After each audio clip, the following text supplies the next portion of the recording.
السلام علیکم ورحمۃ اللہ وبرکاتہ۔ میں ہوں سید عبدالوہاب شیرازی اور آپ دیکھ رہے ہیں نقطہ گائیڈ چینل۔ ناظرین، گزشتہ ویڈیو میں جیسا کہ میں نے آپ کے سامنے بات عرض کی تھی کہ میں نے جادو نگری اور جنات و عملیات کی دنیا کے سلسلے کو ایک کتابی شکل میں مرتب کرنے کا کام شروع کیا ہوا ہے، جو انشاءاللہ بہت جلد مکمل ہو جائے گا۔ میں نے یہ سوچا کہ چونکہ یہ کتابی کام جو میں نے شروع کیا ہے، اس میں ایک ترتیب کے ساتھ اس ٹاپک کو اور ان چیزوں کو بیان کیا گیا ہے، تو اسی ترتیب کے ساتھ خاص چیزیں، ظاہر مکمل کتاب تو نہیں ہو سکتی، لیکن خاص چیزیں ان میں سے جو ہے ان کی شارٹ ویڈیوز بھی بنا دی جائیں تو اس سے بھی لوگوں کو بہت رہنمائی ملے گی۔ لہٰذا اسی سلسلے کے حوالے سے آج ہم تھوڑی سی اس پر بات کریں گے۔ بہت سارے لوگ بھی پوچھتے رہتے ہیں، جنات کے حوالے سے لوگوں کا عجیب و غریب کنسیپٹ ہے۔ جنات کی اقسام کے حوالے سے تھوڑی سی آپ کو رہنمائی دینا چاہوں گا۔ دیکھیے، جنات جو ہیں، جن کا معنی پوشیدہ ہوتا ہے، پوشیدہ چیز، ظاہر ہے جنات ہم سے پوشیدہ ہیں، اس لیے ان کو جنات کہا جاتا ہے، جن کہا جاتا ہے۔ جنات جن کی جمع ہے۔ دنیا میں جنات کے حوالے سے مختلف نظریات پائے جاتے ہیں۔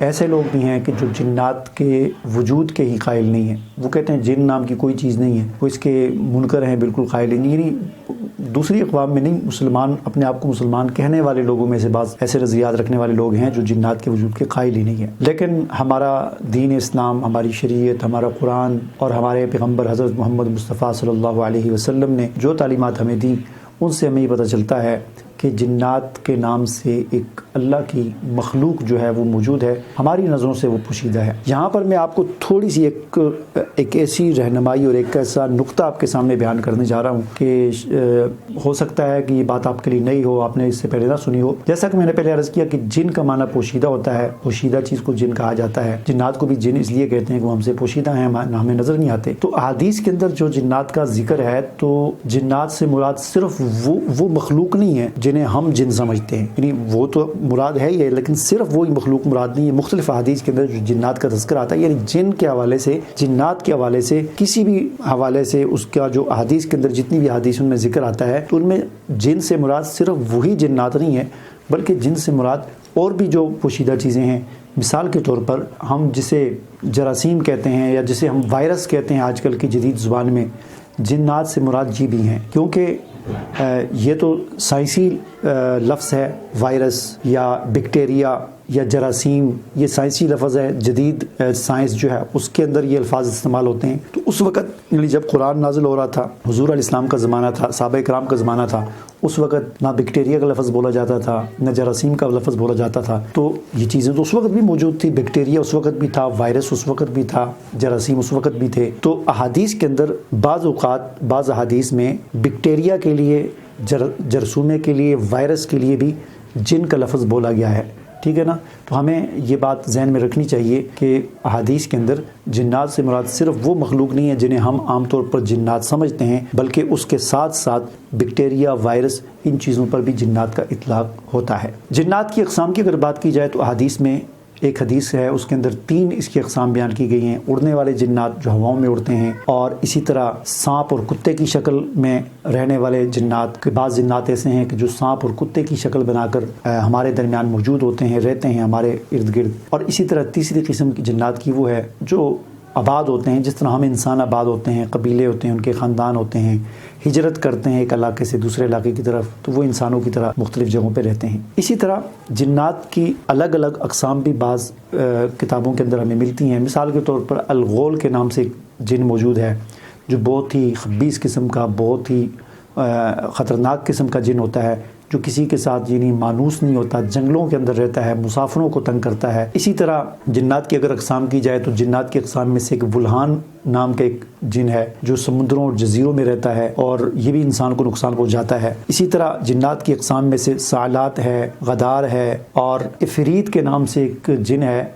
جس کا ذکر قرآن کے اندر بھی موجود ہے۔ بعض حضرات نے کہا کہ عفریت ایک قبیلے کا نام ہے، اور یہ اس قبیلے سے جو بھی جن تعلق رکھتا ہے، یعنی اس قبیلے کے ساتھ تعلق رکھنے والا جو بھی جن ہوتا ہے اسے عفریت کہا جاتا ہے۔ بڑا طاقتور جن ہوتا ہے، اور اس کا ذکر قرآن میں بھی ہے۔ حضرت سلیمان علیہ السلام اللہ کے برگزیدہ پیغمبر گزرے ہیں، بڑی ان کی حکومت تھی، بادشاہت تھی، سلطنت تھی، جنات بھی ان کے تابع تھے، وہ ان سے بھی کام لیتے تھے۔ تو ان کا اجلاس ہو رہا تھا، تو بلقیس اس وقت کی ایک ملکہ تھی ایک علاقے کی، اس کے تخت کو اٹھا کر لانا تھا۔ تو قرآن میں اس کا ذکر ہے کہ حضرت سلیمان علیہ السلام نے اپنی کابینہ سے، اپنے وزراء سے جو اجلاس ہو رہا تھا ان سے پوچھا کہ کون اس کا تخت لے کر آئے گا، تو قال عفریت من الجن انا آتیک بہ، تو عفریت جو تھا جنات میں سے، قرآن یہ کہتا ہے عفریت جو جنات میں سے تھا، اس نے کہا کہ میں اس کا تخت آپ کے اس مجلس کے برخاست ہونے سے پہلے یہاں پر لے آؤں گا۔ لیکن اسی مجلس میں الذی قال الذی عنده علم من الکتاب، ایک انسانوں میں سے ایک شخص تھا جس کے پاس اللہ کا دیا ہوا کتاب کا ایک علم تھا، اس نے یہ کہا کہ میں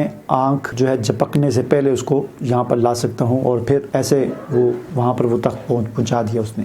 اس واقعے سے ہمیں ایک بات تو یہ پتہ چلی کہ عام طور پر بظاہر ہم یہ سمجھتے ہیں کہ جنات بہت طاقتور چیز ہیں، ٹھیک ہے، ایک پہلو سے ان کے اندر طاقت زیادہ ہے، مثلا ہم سے وہ پوشیدہ ہیں، ان کی رفتار زیادہ ہے، لیکن جو طاقت انسان کو اللہ نے دی ہے وہ طاقت جنات کے پاس بھی نہیں ہے۔ اس اعتبار سے بھی کہ جیسے قرآن نے یہ بیان کیا کہ ایک شخص، ظاہر وہ انسان ہی تھا کہ اس کے پاس اتنی طاقت، جن نے کہا کہ میں جتنی دیر میں آپ کا اجلاس ختم ہوتا ہے میں لے کے آتا ہوں، لیکن انسان اس آنکھ جھپکتے ہی اس کو لے آیا، یہ اللہ نے طاقت اور علم عطا کیا تھا اس کو۔ اسی طرح جنات جو ہے وہ بڑی تیز رفتار دوڑتے ہیں، بھاگتے ہیں، اڑتے ہیں، یہ ساری چیزیں اللہ تعالیٰ نے انسان کو بھی عطا کی۔ ہم بھی ہواؤں میں اڑتے ہیں، جہاز کیا ہے؟ یہی چیز ایک ٹول ہے، اس کی مدد سے ہم بھی اڑتے ہیں۔ ہم جو ہے یہاں بیٹھے بیٹھے 24,000 میل دور امریکہ میں، اس دنیا کی دوسری سائڈ پر ہم لائیو جو ہے لوگوں کو دیکھ بھی سکتے ہیں، سن بھی سکتے ہیں، بات چیت کر سکتے ہیں۔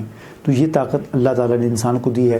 اس کے علاوہ جو ہمیں اللہ نے کلام عطا کیا ہے اس کے اندر جو طاقت ہے وہ کسی کے اندر نہیں ہے۔ حدیث میں آتا ہے کہ آپ علیہ السلام نے فرمایا کہ جب تو اپنے بستر پر آئے تو آیت الکرسی پڑھ لیا کر، کہ اس آیت الکرسی کے پڑھنے سے اللہ تعالیٰ تیری حفاظت کے لیے ایک فرشتہ مقرر کر دیتے ہیں، اور پھر یہ فرشتہ صبح تک تیرے ساتھ رہتا ہے اور کوئی جن شیطان تیرے قریب بھی نہیں آ سکتا۔ کیسا ایک آیت اللہ نے ہمیں دی ہے کہ اس آیت کو ہم اپنی زبان سے ادا کرتے ہیں، اپنے بستر پر پہنچنے کے بعد تو ایک فرشتہ آ کر کھڑا ہو جاتا ہے اور کوئی جن شیطان ہمارے قریب نہیں آ سکتا۔ تو یہ طاقت اللہ نے انسان کو دی ہے، جن کے پاس ایسی طاقت نہیں ہے۔ بسم اللہ پڑھ کے ہم دروازہ بند کرتے ہیں، اس دروازے سے وہ داخل نہیں ہو سکتے۔ بسم اللہ پڑھ کے ہم کھانا کھاتے ہیں تو وہ پھر ہمارے ساتھ کھانے میں شریک نہیں ہو سکتے۔ یہ طاقت انسان کے پاس، اتنی طاقت ہے انسان کے پاس۔ لیکن سورہ جن سے یہ ہمیں پتہ چلتا ہے کہ جب انسان نے جنات سے ڈرنا شروع کر دیا تو جنات نے بھی پھر انسانوں کو ڈرانا شروع کر دیا۔ اگر ہم یہ اس ڈر کو نکال دیں تو کوئی مسئلہ نہیں ہے۔ پھر یہ عفریت کے حوالے سے ایک اور مجھے واقعہ یاد آ گیا کہ ایک راقی ہیں عرب کے، انہوں نے ایک عورت پر جن کو حاضر کیا، بیمار تھی، تو جن جب حاضر ہوا تو اس نے پوچھا کون ہو، تو اس نے کہا کہ میں عفریت جن ہوں۔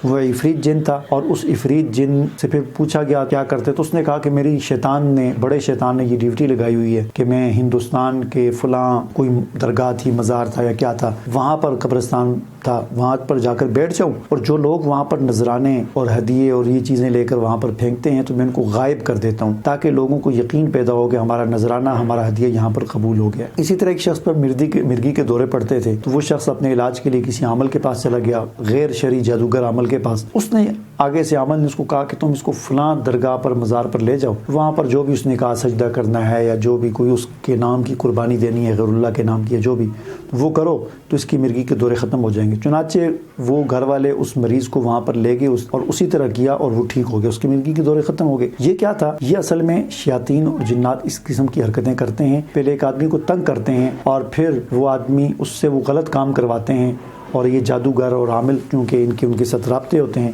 تو پھر وہی غلط، وہ شرک اور اللہ کی ناراضگی والے کام کرواتے ہیں، اور پھر وہ بندہ ٹھیک ہو جاتا ہے تاکہ اس کا یقین اس کام پر بیٹھ جائے کہ میں نے یہاں پر سجدہ کیا قبر کو، یا یہاں پر میں نے غیر اللہ کے نام کی قربانی دی ہے، جو بھی حرکت کی اس کی وجہ سے میں ٹھیک ہوا ہوں۔ اس طرح یہ انسان سے شرک بھی کرواتے ہیں، اللہ کی نافرمانیاں بھی کرواتے ہیں۔ جنات کی ایک اور قسم ہے جسے قرین کہا جاتا ہے، حمزات بھی جسے کہتے ہیں، ٹھیک ہے نا۔